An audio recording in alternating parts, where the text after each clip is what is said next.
Bismillahirrahmanirrahim. Assalamualaikum warahmatullahi wabarakatuh. Innal hamdalillah nahmaduhu wa nasta'inuhu wa nastaghfiruh wa na'udzu billahi min shururi anfusina wa min sayyiati a'malina. Man yahdihillahu fala mudilla lahu wa man yudlil fala hadiya lahu. Asyhadu an la ilaha illallah wahdahu la syarika lahu wa asyhadu anna Muhammadan abduhu wa rasuluh.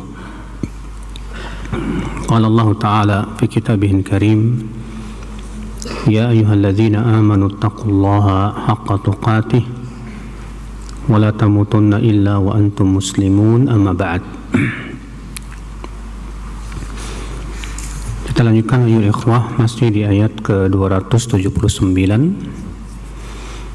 Allah Ta'ala berfirman, a'udzu billahi minasyaitonir rajim, fa in lam taf'alu fa'dhanu biharbin minallahi wa rasulih wa in tubtum falakum ru'usu amwalikum la tadhlimuna wa la tudhlamun. Jika kalian tidak melakukan, artinya kalian tidak meninggalkan riba, maka umumkanlah perang melawan Allah dan Rasul-Nya. Dan jika kalian bertaubat, maka kalian boleh untuk kalian, yaitu ru'usu amwalikum, ru'usul amwal, modalnya. Adapun kelebihannya tidak boleh. La tadhlimuna wa la tudhlamun. Kalian tidak menzalimi dan pula tidak dizalimi. Dan sudah kita kemarin ambil faidah sampai 4 ya. Sekarang kita masuk ke faidah yang kelima, wa minha annahu la yajuzu akhdhu ma zada ala ra'sil mal min ar-riba li ayyi gharadin kan. Di antara faidah ayat ini, tidak boleh mengambil melebihi modal harta kita.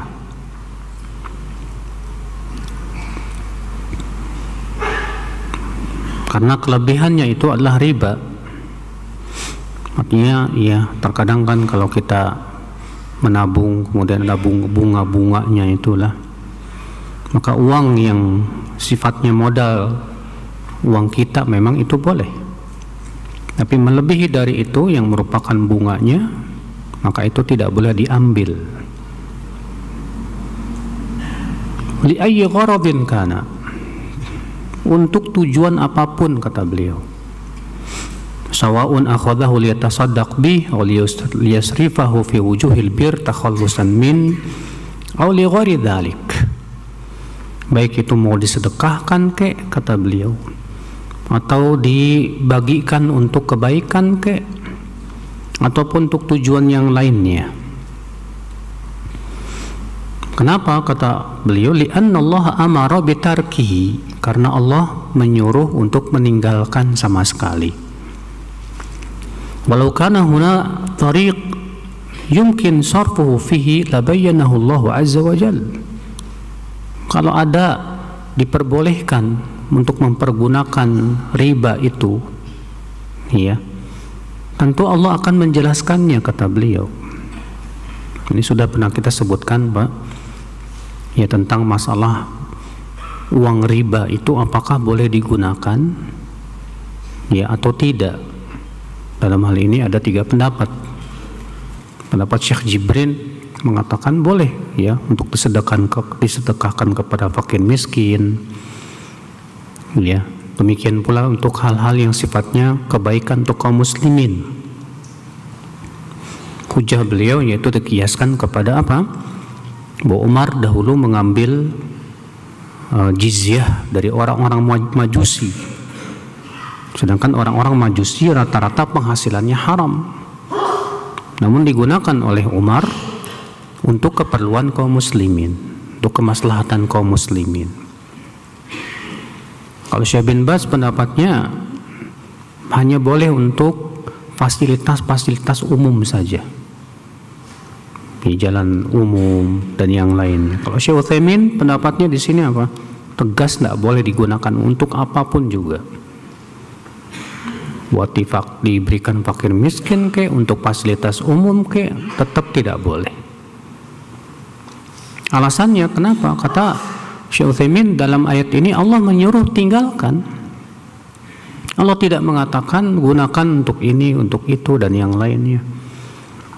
Kalaulah itu boleh digunakan untuk hal-hal seperti itu, tentu Allah akan menjelaskannya. Iya. Tapi di sini Allah tidak menjelaskan. Itu pendapat Syekh Utsaimin rahimahullah. Faedah yang keenam, minha al-isyarah ila al-hikmah min tahrimir riba wa hiya dzulm. Isyarat kepada hikmah diharamkannya riba. Kenapa riba itu diharamkan, Pak? Itu Allah mengatakan la tadzlimun wa la tudlamun. Yaitu agar kalian tidak menzalimi dan kalian tidak dizalimi. Berarti ya hikmah diharamkannya riba apa? Karena riba itu zalim, Pak. Mengambil harta manusia dengan tanpa hak. Iya.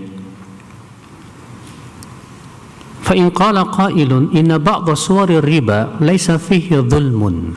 Jika ada orang berkata begini, tapi ada beberapa macam riba yang tidak ada mengandung kezaliman. Contoh, an yashtariya sa'an minal bur al-jayyid bi sa'ain minar radi yusawiyanihi fil qimah. Contohnya, katanya, ada orang yang membeli kurma yang bagus 1 sok, dibayar dengan 2 sok kurma yang jelek, ya, dan sama harganya. Artinya kita pengen kurma yang bagus nih, tapi kita nggak punya kurma yang bagus lagi untuk beli, barter namanya, Pak ya. Akhirnya kita beli 1 sok kurma yang bagus dengan 2 sok kurma yang jelek. Iya, kata mereka di situ tidak ada kok kezaliman sama sekali. Qulna, kita jawab, innal illata idza kanat muntashirah la yumkin dhabtuha fa innal hukma la yantaqidu bi faqdiha. Bahwa illat apabila sifatnya tersebar dan tidak mungkin dibatasi, maka hukumnya itu tidak batal hanya karena hikmahnya tidak ada. Oleh karena itu, ya, telah sahih dari Nabi sallallahu alaihi wasallam bahwa dibawakan kepada Nabi sallallahu alaihi wasallam kurma yang bagus. Lalu Rasulullah bertanya kepada sahabat ini yang namanya Bilal, karena Bilal yang membawa kurma yang bagus tersebut. Min aina hadza, dari mana kamu dapatkan kurma yang bagus ini? Kata Bilal, tamrun kana indana radi fabi'tu minhu su'ain bisa. Itu kami punya kurma-kurma jelek, hai Rasulullah. Maka aku beli 1 sok kurma yang bagus dengan 2 sok kurma yang jelek ini. Maka Nabi sallallahu alaihi wasallam sabda, awwah ainur riba la taf'al. Jangan begitu, kata Rasulullah, jangan begitu, itu riba, jangan kamu lakukan itu. Ya. Lalu kemudian Nabi SAW memberikan solusi, yaitu kamu jual dulu kurma-kurma buruk kamu dengan dirham. Lalu dengan dirham itu baru kamu beli kurma-kurma yang bagus. Iya. Nah, ini akal Islam. Ternyata Nabi SAW tetap mengatakan itu riba. Walaupun menurut akal kita, kok apa ya zolimnya? Kok kayaknya nggak ada sisi zolimnya kok di situ.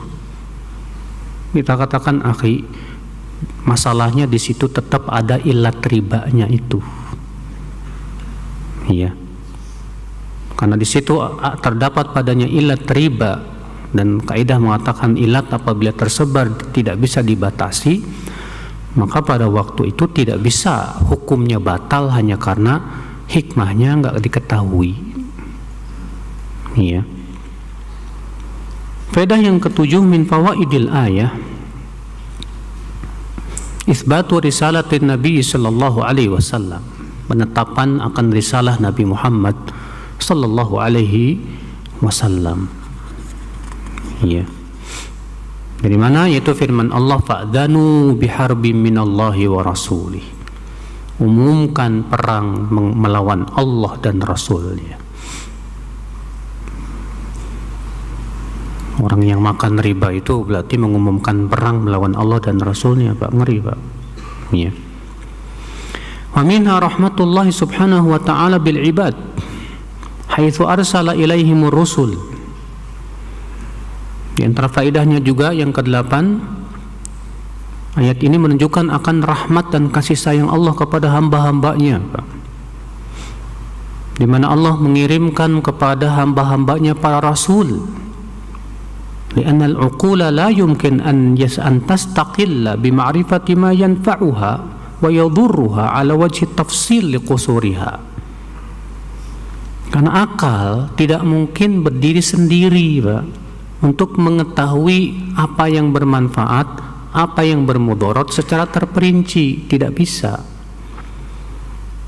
Innama ta'rifu ala sabil jumlah. Akal hanya bisa mengetahui itu secara global saja. Adapun secara terperinci enggak. Maka Allah kirimkan Rasul untuk menjelaskan secara terperinci hal-hal yang halal, yang haram, yang baik, yang buruk. Dan ini Masya Allah nikmat. Karena bayangkan kalau tanpa diutusnya Nabi dan Rasul, kita tidak akan bisa mengetahui itu. Kita bisa bagaikan binatang ternak, Pak. Iya. Wa minha mura'atul adl fi muamalatin nas ba'dihim ma'a ba'd. Faedah yang ke-9, yaitu wajibnya memperhatikan keadilan dalam bermuamalah. Tidak boleh sama sekali menzolimi manusia. Semua muamalah, jual beli ataupun yang lainnya yang mengandung kezoliman dilarang dalam Islam. Karena menzolimi manusia itu berat dosanya di sisi Allah Azza wa Jalla. Ya. Kita masuk ayat berikutnya, ayat 270. Allah Ta'ala berfirman, A'udzu billahi minasyaitonir rajim. Wa in kana dzu usratin fanadhiratun ila maisarah. Wa an tasaddaqu khairul lakum in kuntum ta'lamun. Dan jika orang yang berhutang kepada kamu itu dzu usratin, dia orang susah, ya, mau bayar hutang aja nggak mampu, boro-boro bayar hutang, makan aja nggak, ya, masih susah. Fanadhiratun ila maisarah, maka tangguhkan pembayaran hutangnya itu sampai dia mudah. Wa antasaddaqu khairul lakum, dan kalian bersedekah itu memaafkan, udah kamu gak usah bayar aja, saya udah maafkan. Khairul lakum itu kebaikan buat kamu, lebih baik buat kamu. In kuntum ta'lamun, jika kamu mengetahui. Ya, Masya Allah, ini akhlak Islam yang luar biasa sekali, Pak. Dari ayat ini kita ambil faidah thubutu rahmatillahi azza wa jalla. Ayat ini menunjukkan akan rahmat dan kasih sayang Allah kepada hamba-hambanya, Pak. Dari mana? Wajhu dzalika annahu aujaba 'ala ad-da'in indharal mu'madin. Wa hadha rahmatun bil mu'sir. Di mana Allah mewajibkan, ya, untuk memberikan kemudahan pembayaran hutang atas orang yang susah.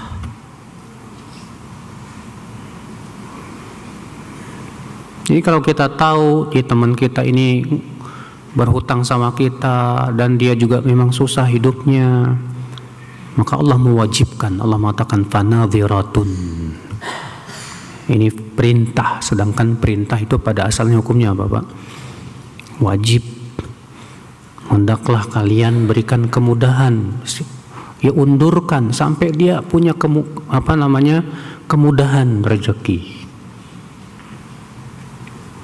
Aminah faedah yang kedua, hikmatullahi azza wa jalla bin qisamin nas ila musir wa mu'sir.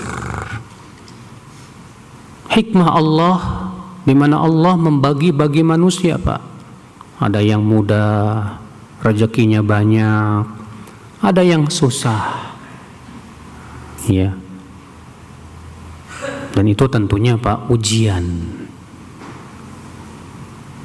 Orang kaya itu ujian buat orang miskin. Orang miskin juga ujian untuk orang kaya. Orang kaya ujian buat orang miskin, supaya si miskin itu tidak dengki, ya, tidak istilahnya orang Sunda sirik, bukan syirik besar ya, Pak ya. Ya suka di hatinya itu kedengkian, ya. Orang kaya juga diuji dengan orang miskin agar bersedekah, membantu orang-orang susah dan tidak cuek sama orang-orang yang susah. Maka di sini wa hikmatullahi azza wa jalla hadhihi la yumkin an tastaqima umurul ibad illa biha.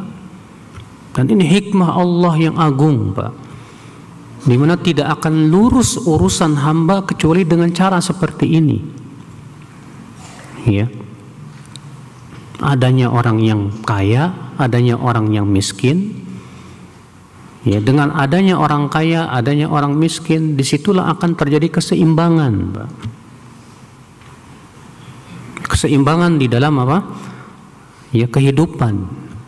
Dengan catatan si kaya memperhatikan si miskin, dan si miskin pun juga, ya, tidak dengki terhadap orang kaya, sehingga terjadi hubungan yang baik antara keduanya. Adapun kemudian si kaya cuek sama si miskin, semakin memperkaya diri, maka yang seperti ini malah menimbulkan Pak? Kepincangan masyarakat, bahkan kegaduhan terkadang. Ya. Kata Syekh Utsaimin rahimahullah, "Walidzalika bada'a syuyu'iyun alladzina yuriduna an yusawu bainan nas yataraja'una al-an." Oleh karena itulah bahkan orang-orang komunis saja, kata beliau, yang ingin supaya manusia itu sama rata, mulai mereka pun juga paham masalah ini. Li'annahum arafu annahu la yumkin an yasluhal ibad illa hadzal khilaf.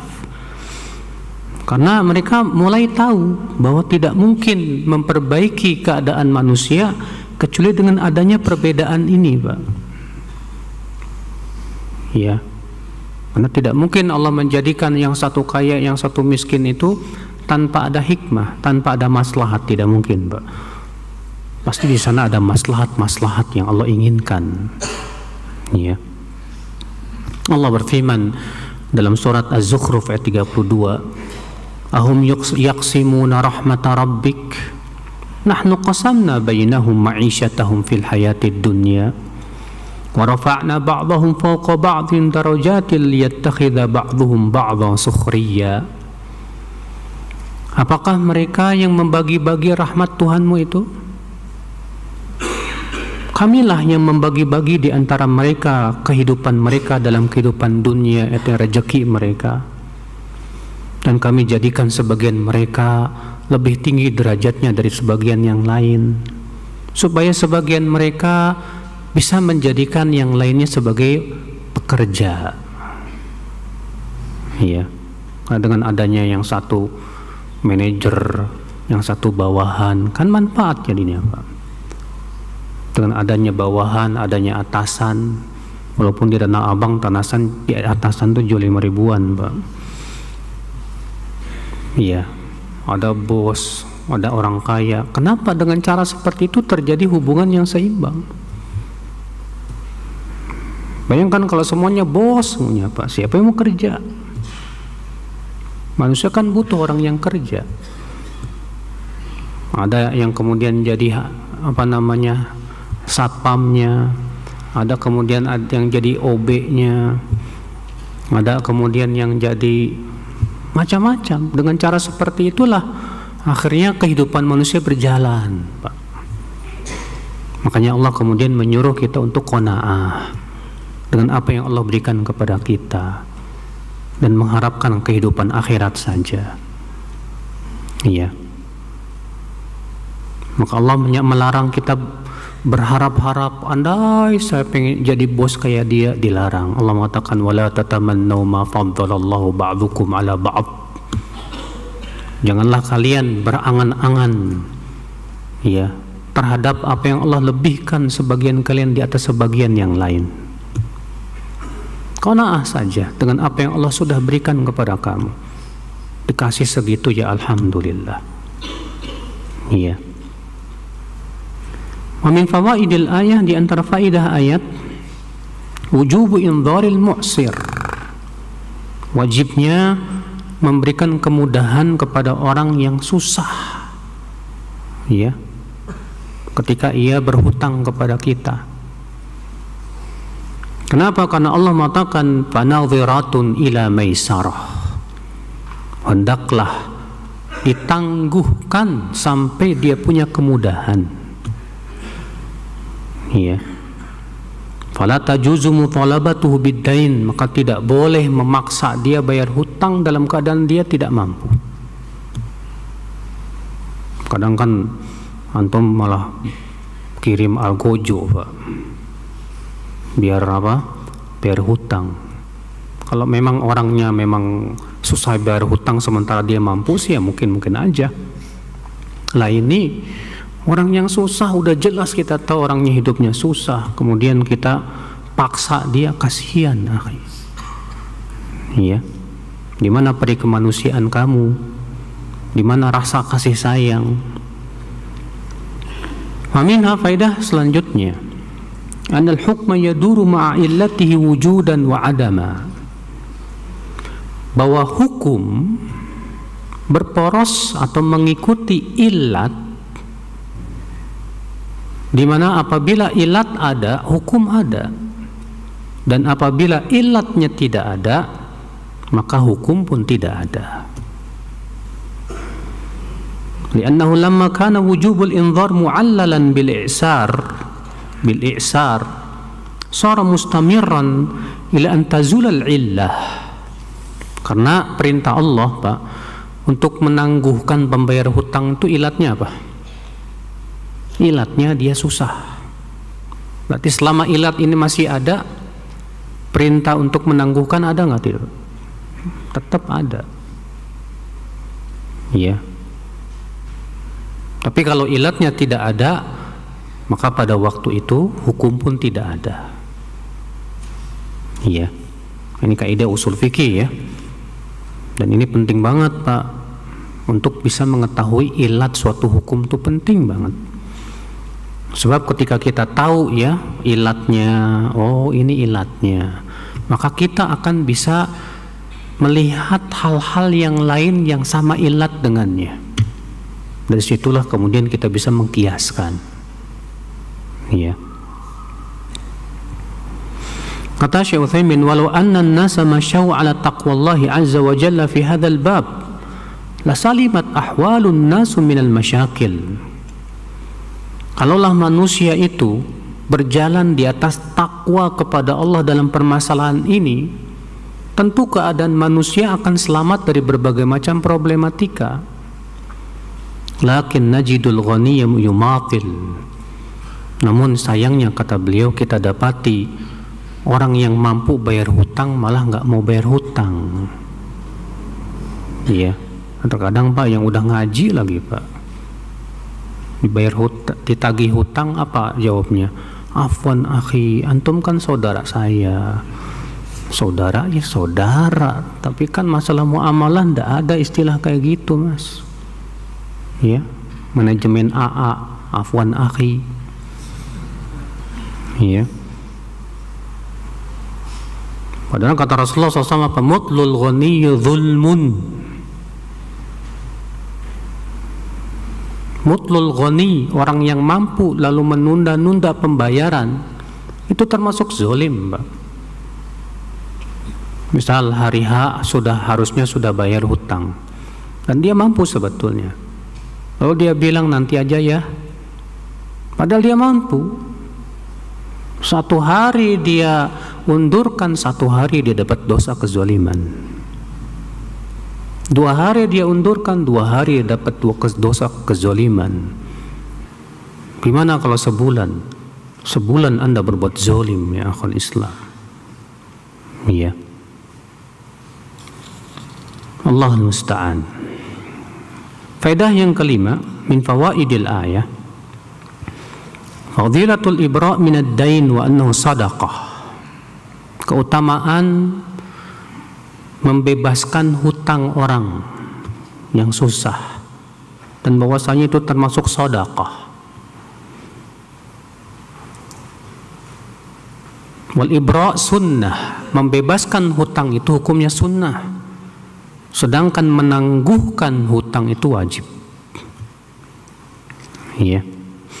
Yang wajib apa? Menangguhkan sampai dia diberikan oleh Allah kemudahan rezeki. Sedangkan membebaskan itu hukumnya sunnah, tapi pahalanya lebih besar, Pak. Makanya disebutkan dalam hadis Nabi Shallallahu Alaihi Wasallam, ya, bahwa ada seorang laki-laki, kata Rasulullah di zaman dahulu, yang dia memang suka memberikan hutang kepada orang-orang. Lalu ia berkata kepada pelayannya, coba kamu lihat, kalau ada orang yang susah maafkan saja.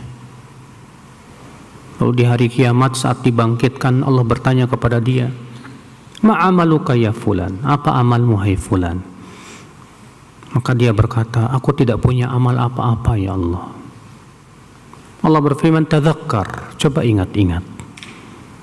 Dia ingat-ingat, iya aku dulu di dunia suka mengasih hutang ke orang-orang.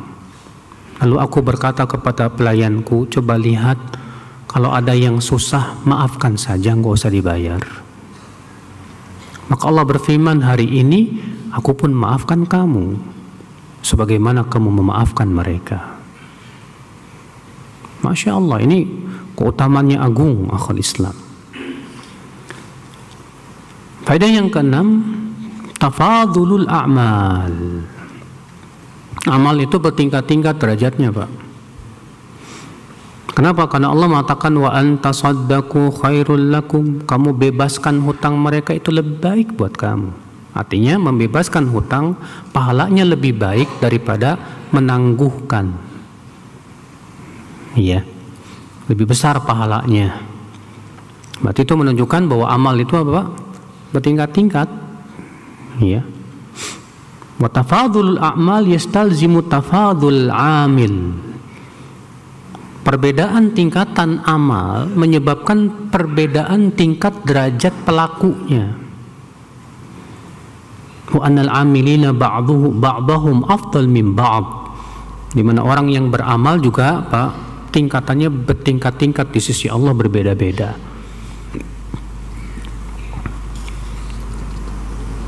Wa min fawaidil ayah, faedah selanjutnya yang ketujuh, fadilatul ilm, keutamaan berilmu. Wa annal ilma yahdi sahibahu ilal khair, bahwasanya ilmu itu memberi hidayah pelakunya kepada kebaikan. Karena Allah mengatakan in kuntum ta'lamun, jika kamu berilmu, jika kamu mengetahui. Ya. Kemudian ada sebuah permasalahan di sini, beliau berkata, ini faedah yang ke-8. Wa hal yustafadu minal ayatil karimah anna ibra'al gharim yujzi'u minaz zakah. Apakah bisa diambil faedah dari ayat ini bahwa kalau ada orang yang membebaskan hutang orang susah, itu sudah mencukupi zakat harta? Kalau anna insanan abra'a faqiran thumma qala abra'tu an zakati, ya, kalau misalnya ada seorang insan mengatakan seseorang, ya udahlah saya maafkan aja zakat hutangnya, sekaligus saya niatkan itu sebagai zakat saja.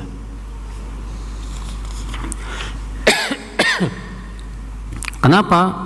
Alasannya li'anna Allah sama zakat sedekah. Karena kan Allah mengatakan kalau kamu membebaskan hutang, berarti kamu sudah bersedekah. Sedangkan zakat termasuk apa? Sedekah. Kata beliau, fas-sahih min aqwali ahli al-ilm annahu la yujzi. Yang sahih dari pendapat para ulama bahwa itu tidak mencukupi. Iya. Artinya kalau kita bebaskan hutang dengan niat itu sebagai zakat harta, tetap ini tidak mencukupi. Kenapa alasannya? Kata beliau, li'anna Allah azza wa jalla qala, karena Allah berfirman, ya ayyuhalladzina amanu anfiqu min thayyibati ma kasabtum wa mimma akhrajna lakum minal ard wala tayammamul khabitha minhu tunfiquna walastum biakhidhihi illa an tughmidu fihi. Karena Allah berfirman, hai orang-orang yang beriman, berinfaklah dari harta yang halal yang telah kalian usahakan, dari apa yang telah kami keluarkan untuk kalian dari bumi ini, dan jangan sekalian sengaja mencari-cari harta yang jelek untuk dikeluarkan zakatnya. Sementara kalian saja kalau dikasih tidak akan mau mengambilnya kecuali sambil memejamkan mata. Kata beliau, wa ja'lud daini zakatan lil aini hadza min tayammumil khabith li ikhrajihi 'anil thayyib. Adapun kemudian kita memaafkan dah, kamu nggak usah bayar hutang deh, dengan niat kita itu sebagai zakat. Itu sama saja kita mencari yang buruk dari harta, Pak. Sama saja mencari apa? Yang buruk dari apa? Harta. Ya. Li'anna al-'aina mulkun qa'imun biyadil malik yatasarrafu fihi kaifa yasha. Wad-dain alladhi 'ala mu'sir malun talif. Karena harta yang dimiliki oleh seorang kaya itu adalah merupakan harta yang ia bisa gunakan ya gimana saja. Sedangkan harta yang dipinjamkan itu harta yang ya terpakai, dan itu dianggap sama dengan, kata Syekh Utsaimin, harta yang buruk. Maka atas dasar itu, kata Syekh Utsaimin, tidak boleh mencari-cari harta yang buruk untuk dikeluarkan padanya apa? Zakatnya. Memang ini masalah khilafiyah ya. Sebagian ulama lagi mengatakan boleh, nggak masalah. Sebagian yang dirajihkan oleh Syekh Utsaimin rahimahullah tidak boleh, dan itu tidak mencukupi ya. Wallahu a'lam.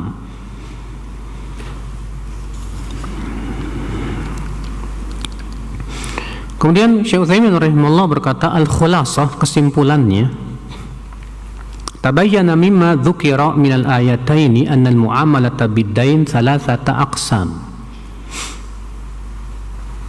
Dari dua ayat menjadi jelas kepada kita bahwa bermuamalah dengan hutang itu ada tiga macam. Al-awwal, yang pertama, an ya'khudha bihi riba, yaitu hutang yang sifatnya mengandung riba, yaitu mengambil keuntungan dari hutang biasanya, Pak. Karena kan para ulama mengatakan kullu dainin jarra naf'an fahuwa riba.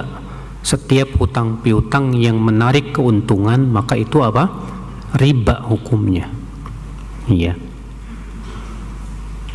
Asani, yang kedua, an yakuna al-madinu mu'siran fala tajuzu mutalabatuhu wa la tulibad dainu minhu hatta yuwassar.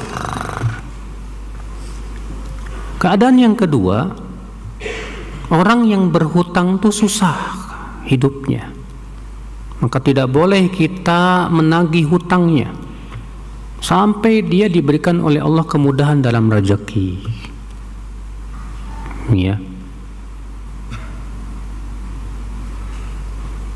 Yang ketiga, an yubri al-mu'sir min dainihi, itu dibebaskan orang yang susah ini dari hutangnya, udah nggak usah bayar hutang.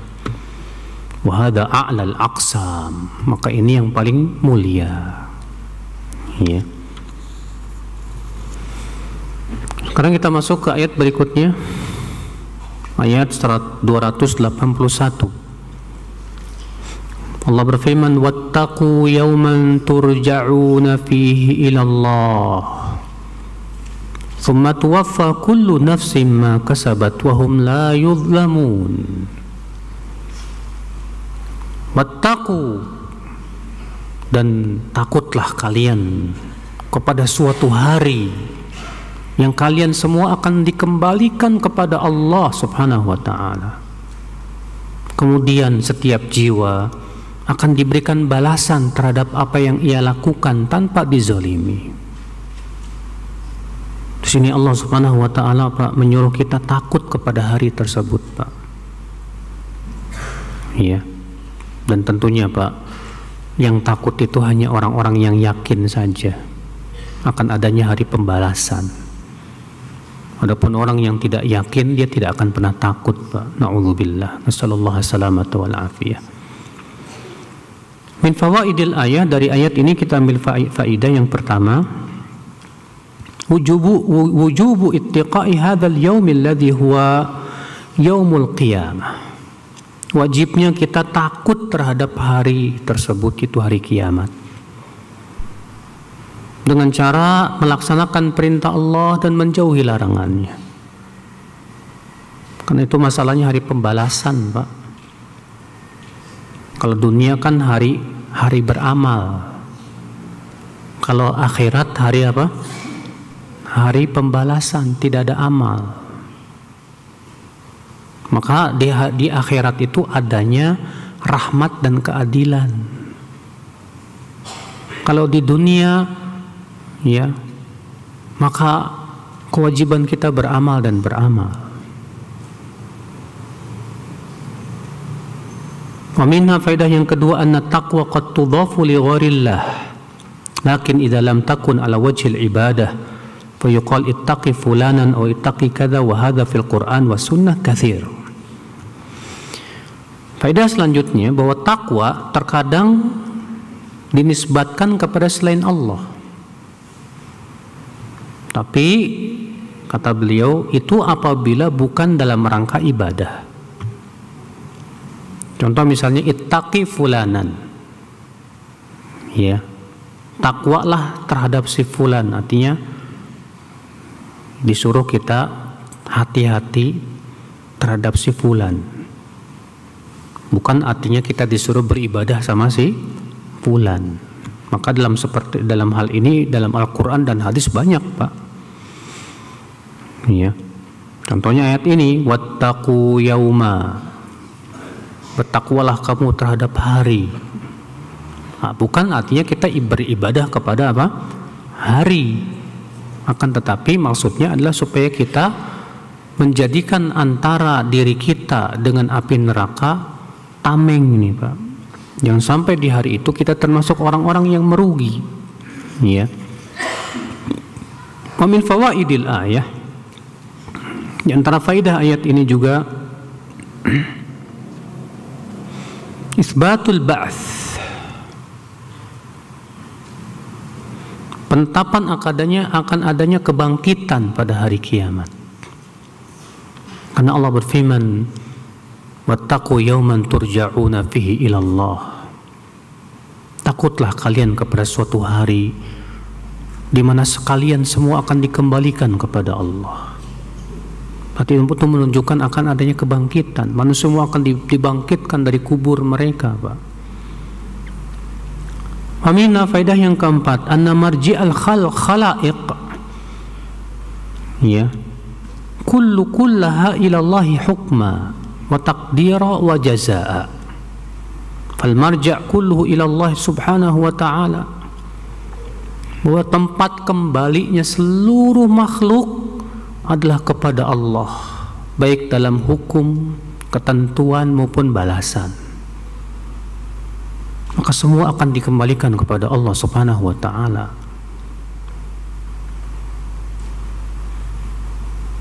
Allah berfirman, inna ila rabbikar ruj'a, sesungguhnya kepada Rabbmu lah dikembalikan. Maka wajib dikembalikan kepada Allah, baik dalam hukum, ketentuan maupun balasan. Ya. Dan semua akan kembali kepada Allah, manusia itu. Allah yang akan menghakimi manusia nanti pada hari kiamat. Allah yang akan memberikan balasan. Faman ya'mal mithqala dzarratin khairan yarah, wa man ya'mal mithqala dzarratin syarran yarah. Siapa yang mengamalkan kebaikan sekecil apapun, dia akan mendapatkan balasannya. Dan siapa yang mengamalkan keburukan sekecil apapun, tetap dia akan melihat apa? Balasannya. Antum ngelirik akhwat cantik dan antum anggap sepele, itu tetap nanti di hari kiamat kita dapat balasannya, Pak. Makanya jangan kita menganggap remeh keburukan sekecil apapun. Iya. Wa minha, faedah selanjutnya, isbatu qudratillahi azza wa jal, penetapan akan kekuasaan dan kemampuan Allah untuk membangkitkan kembali manusia dari alam kubur. Dan bagi Allah itu mudah sekali. Kalau Allah mampu menciptakan manusia dari air mani, Pak, menjadi segumpal darah, segumpal daging, jadi manusia, maka bagi Allah sangat lebih mudah lagi untuk membangkitkan manusia yang telah meninggal dunia menjadi hidup kembali. Ya. Makanya Allah mengatakan apa dalam surat Al-Qiyamah itu? Alam yakun nutfatan mim maniyyin yumna? Bukankah manusia itu berasal dari air mani yang dipancarkan? Ya. Alam yakun nutfatan mim maniyyin yumna thumma kana 'alaqatan fa khalaqa fa sawwa. Lalu kemudian Allah jadikan ia segumpal darah. Lalu Allah ciptakan dan sempurnakan penciptaannya, Pak. Wa ja'ala minhu zawjaini dzakara wal untha. Lalu Allah jadikan manusia itu berpasang-pasangan, lelaki dan wanita. Lalu Allah menutup ayat itu apa? Alaysa dzalika biqadirin ala an yuhyiyal mauta? Bukankah itu menunjukkan bahwa Allah mampu untuk menghidupkan yang telah mati? Subhanallah, Allah menegakkan hujah yang sangat masuk di akal tentang kemampuan Allah untuk menghidupkan orang yang sudah meninggal. Itu bahwa Allah mampu menciptakan manusia pertama kali dari saripati air mani. Masa Allah nggak mampu untuk membangkitkan manusia dari alam kubur? Ya. Aminah, faidah selanjutnya, ar-raddu 'alal jabariyah, bantahan terhadap kaum Jabariyah. Ini sering banget nih. Siapa sih kaum Jabariyah itu, Pak? Kaum Jabariyah, ada ingat siapa dia? Mereka firqah yang meyakini bahwa semua sudah takdir dan manusia tidak memiliki kemampuan dan tidak punya pilihan. Iya, ini firqah yang sesat ini, Pak. Iya. Kenapa? Karena Allah mengatakan wattaqu yauma, takutlah kalian kepada suatu hari, bertakwalah kalian terhadap satu hari. Kita disuruh untuk bertakwa. Berarti itu menunjukkan bahwa manusia punya kemampuan tidak? Manusia punya kemampuan. Dan ini bantahan terhadap orang-orang Qadariyah yang mengatakan manusia tidak punya kemampuan apa-apa. Faminha, faedah yang ketujuh, annal insana la yuwaffa yaumal qiyamah illa amaluh.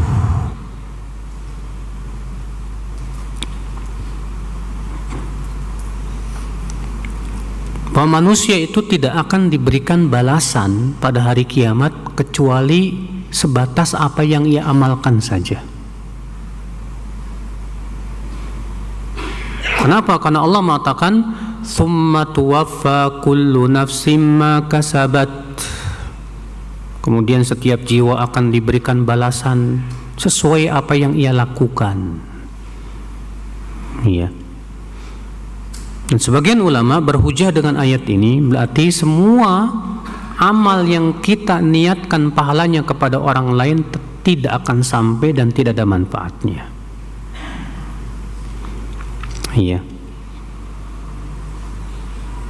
Namun kata Syekh Utsaimin rahimahullah, akan tetapi dikecualikan oleh dalil.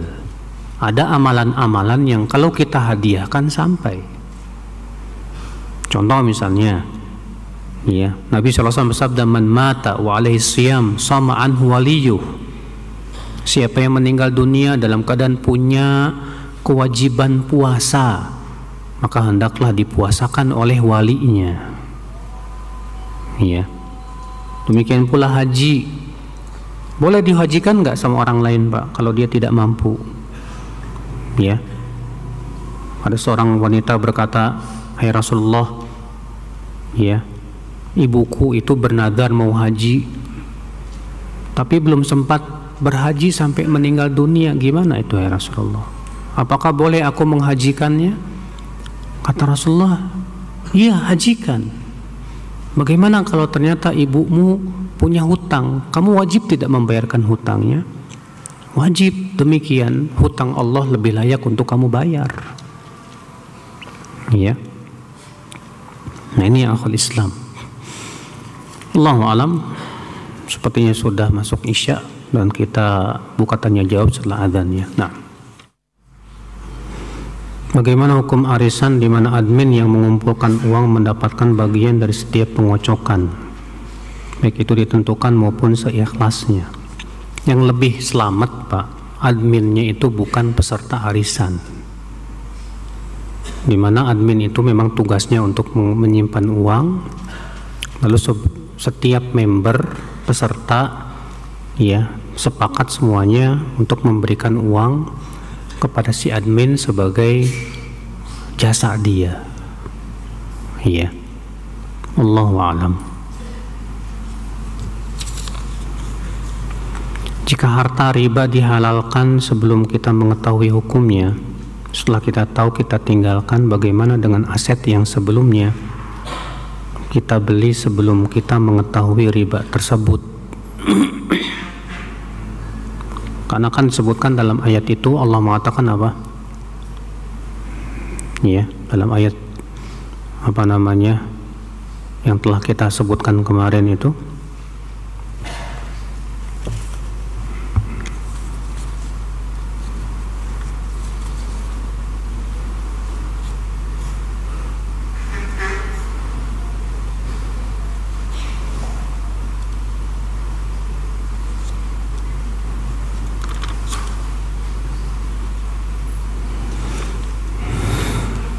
Allah mengatakan, "Wa in tubtum fa illam taf'alu fa'dhanu biharbin minallahi wa rasulih wa in tubtum falakum ru'usu amwalikum la tadhlimuna wa la tudhlamun." Ya. Jika kalian bertaubat, maka bagi kalian ru'usu amwalikum, ya, ru'us daripada harta kalian, la tadhlimuna wa la tudhlamun, di mana kalian tidak berbuat zalim dan kalian pun apa? Tidak dizalimi. Iya.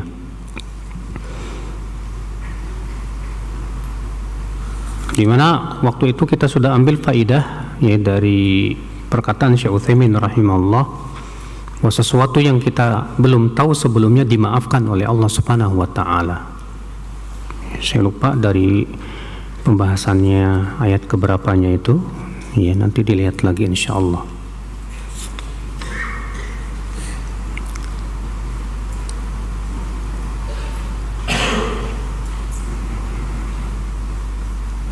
Apa makna yang tepat dalam bahasa Indonesia dari kata ilat?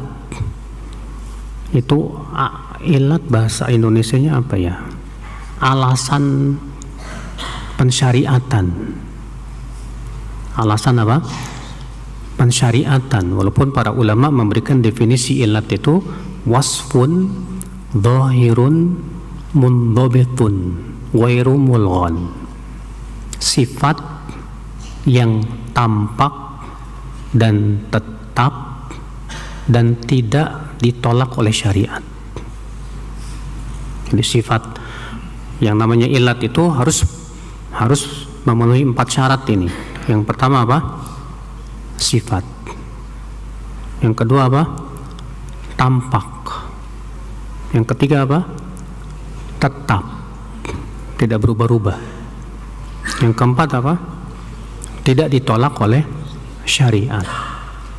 Ya. Maka kalau terpenuhi 4 syarat ini, maka terpenuhilah sebagai ilat. Tapi kalau 4 syarat ini tidak terpenuhi, maka tidak bisa dijadikan apa? Ilat. Ya. Saya membangun rumah dengan hasil uangnya pinjaman dari bank dengan persyaratan surat rumah. Hukumnya apa?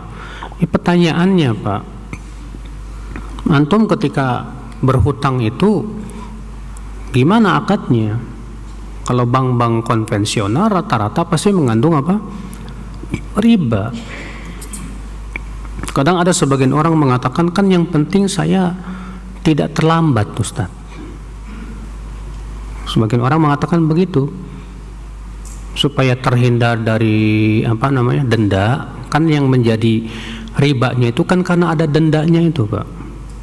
Denda keterlambatan. Kalau misalnya terlambat, maka dendanya sekian-sekian. Akhirnya ada orang berkata seperti itu, yang penting ya saya bayarnya tidak terlambat, terhindar dari denda, kan saya nggak ada riba di situ. Jawabnya, antum ketika akad setuju nggak? Pasti antum tanda tangan setuju. Antum terkena laknat. Dan akad yang mengandung riba itu kata Syekh Utsaimin tidak sah. Iya. Ini ngeri, Pak.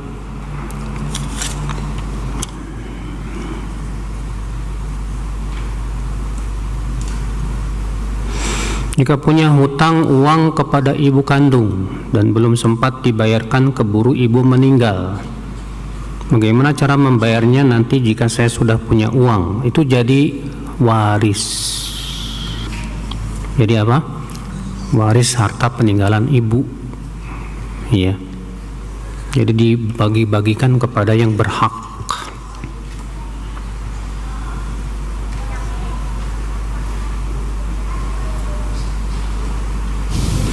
Ketika si fulan minjem duit ke saya, contohnya 50.000. Lalu dia bilang ke saya, nanti saya bayar 70.000. Termasuk riba enggak? Kalau itu di awal akad, riba. Kalau itu ada di awal akad, itu jelas riba. Dan antum setuju lagi, oh ya nggak apa-apa, lumayan lah.